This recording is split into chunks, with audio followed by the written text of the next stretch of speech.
Assalamualaikum warahmatullahi wabarakatuh. Nama Nur Khaira Santika, NIM 1813010095. Baiklah, saya akan menyampaikan materi tentang objek pendaftaran tanah dan kegiatan pendaftaran tanah. Yang pertama, objek pendaftaran tanah. Objek pendaftaran tanah terdapat pada pasal 9 Peraturan Pemerintah Nomor 24 Tahun 1997 yang meliputi pertama, bidang-bidang tanah yang dipunyai dengan hak milik, hak guna usaha, hak guna bangunan, dan hak pakai. Yang kedua, tanah hak pengelolaan. Yang ketiga, tanah wakaf. 4, hak milik atas satuan rumah susun. 5, hak tanggungan. 6, tanah negara. Kedua, kegiatan pendaftaran tanah. Menurut pasal 19 ayat 2 Undang-Undang Pokok Agraria, kegiatan pendaftaran tanah yang dilakukan oleh pemerintah meliputi yang pertama, pengukuran, perpetaan, dan pembukuan tanah. Yang kedua, pendaftaran hak-hak atas tanah dan peralihan hak-hak tersebut.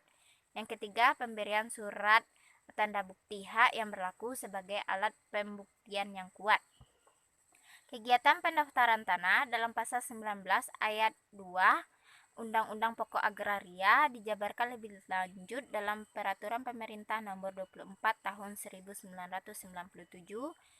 Yang pertama, kegiatan pendaftaran tanah pertama kali dilakukan terhadap objek pendaftaran tanah yang belum didaftarkan berdasarkan PP atau Peraturan Pemerintah Nomor 10 Tahun 1961 dan Peraturan Pemerintah Nomor 24 Tahun 1997.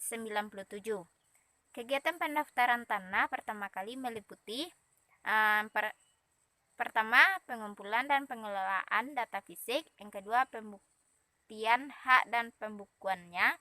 Yang ketiga, penerbitan sertifikat. Yang keempat, penyajian data fisik dan data yuridis. Yang kelima, penyimpanan daftar umum dan dokumen. Yang kedua, kegiatan pemeliharaan data pendaftaran tanah. Maksudnya adalah kegiatan pendaftaran tanah untuk penyelesaian data fisik dan data yuridis dalam peta pendaftaran, daftar tanah, daftar nama, surat ukur, buku tanah, dan sertifikat dengan perubahan yang terjadi di kemudian. Hal ini terjadi apabila perubahan pada data fisik atau data yuridis objek pendaftaran yang telah terdaftar. Sekian, terima kasih. Assalamualaikum warahmatullahi wabarakatuh. Baiklah, perkenalkan, nama saya Gusnima. Di sini saya akan melanjutkan pembahasan materi poin F, yaitu mengenai sistem pendaftaran tanah. Ada dua macam sistem pendaftaran tanah, yaitu satu, sistem pendaftaran akta atau registration of deeds. Yang kedua, sistem pendaftaran hak atau registration of titles. Titles dalam arti hak yang lebih dikenal dengan sistem torrents. Dengan lahirnya Undang-Undang Pokok Agraria pada tanggal 24 September 1960, maka sistem pendaftaran tanah berupa sistem pendaftaran hak atau registration of title, di mana hal tersebut ditetapkan dalam pasal 19 Undang-Undang Pokok Agraria yang antara lain berbunyi: 1. Untuk menjamin kepastian hukum oleh pemerintah, diadakan pendaftaran tanah di seluruh wilayah Republik Indonesia menurut ketentuan-ketentuan yang diatur dengan peraturan pemerintah. Yang kedua, pendaftaran tanah meliputi A. Pengukuran, pemetaan, dan pembukuan tanah. Yang B. Pendaftaran hak-hak atas tanah dan peralihan hak-hak tersebut. Yang C. Pemberian surat-surat tanda bukti hak yang berlaku sebagai alat pembuktian yang kuat. Kemudian sistem pendaftaran yang digunakan adalah sistem pendaftaran hak atau registration of title. Hal ini tampak dengan adanya buku tanah sebagai dokumen yang memuat data yuridis dan data fisik yang terhimpun dan disajikan serta diterbitkannya sertifikat sebagai surat tanda bukti hak yang didaftar.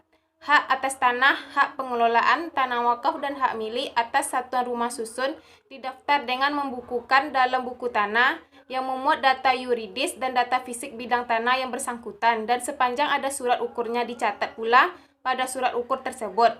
Pembukuan dalam buku tanah serta pencatatannya pada surat ukur secara hukum telah didaftar menurut Peraturan Pemerintah Nomor 24 Tahun 1997. Sertifikat diterbitkan sesuai dengan data fisik yang ada dalam surat ukur dan data yuridis yang telah didaftar dalam buku tanah untuk kepentingan pemegang hak. Sekian dari saya, terima Saya kasih. Putri Bania Rahma, NIM 1713010062 akan melanjutkan materi selanjutnya, yaitu mengenai sistem publikasi. Sistem publikasi menurut Budi Harsono ada dua. Yang pertama yaitu sistem positif. Sistem positif yaitu sistem ini menunjukkan bahwa sertifikat tanah yang diberikan adalah berlaku sebagai tanda bukti yang bersifat mutlak, serta sertifikat merupakan bentuk satu-satunya tanda bukti hak atas tanah yang dimiliki oleh seseorang. Sistem publikasi positif selalu menggunakan sistem pendaftaran hak, maka meski ada register atau buku tanah sebagai bentuk penyimpanan dan penjajian, data yuridis dan sertifikat sebagai surat tanda bukti hak. Pencatatan dan pendaftaran nama seseorang dalam register sebagai pemegang haklah yang menjadi pemegang hak atas tanah yang bersangkutan, bukan perbuatan hukum pemindahan hak yang dilakukan. Apa yang tercantum dalam buku pendaftaran tanah dan surat tanda bukti hak yang dikeluarkan merupakan alat pembuktian yang mutlak. Negara menjamin kebenaran data yang disajikan.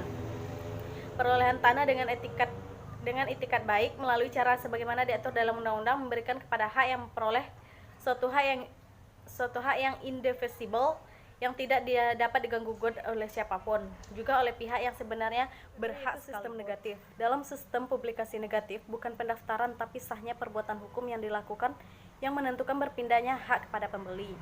Pendaftaran tidak membuat orang yang memperoleh tanah dari pihak yang tidak berhak menjadi pemegang haknya yang baru. Sistem publikasi negatif menunjukkan ciri bahwa apa yang tercantum di dalam sertifikat tanah adalah dianggap benar sampai dapat dibuktikan suatu keadaan yang sebelumnya di muka pengadilan. Surat tanda bukti hak berlaku sebagai alat pembuktian yang kuat, yang berarti pula bahwa keterangan-keterangan yang tercantum di dalamnya mempunyai kekuatan hukum dan harus diterima oleh hakim sebagai keterangan yang benar, sepanjang tidak ada alat pembuktian lainnya yang membuktikan sebaliknya. Sistem publikasi menurut UU PA nomor 5 tahun 1960 adalah sistem publikasi negatif bertendensi positif. Artinya, sistem negatif yang mengandung unsur positif karena akan menghasilkan surat-surat tanda bukti hak yang berlaku sebagai alat pembuktian yang kuat, seperti yang dinyatakan dalam pasal 19 ayat 2 huruf C, pasal 23 ayat 2, pasal 32 ayat 2, dan pasal 38 ayat 2 UU PA.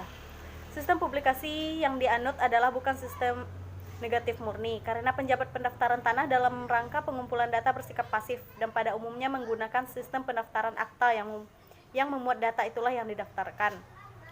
Dalam akta tersebut oleh penjabat pendaftaran dibubuhkan catatan bahwa telah dilakukan pendaftarannya. Akta itulah yang merupakan tanda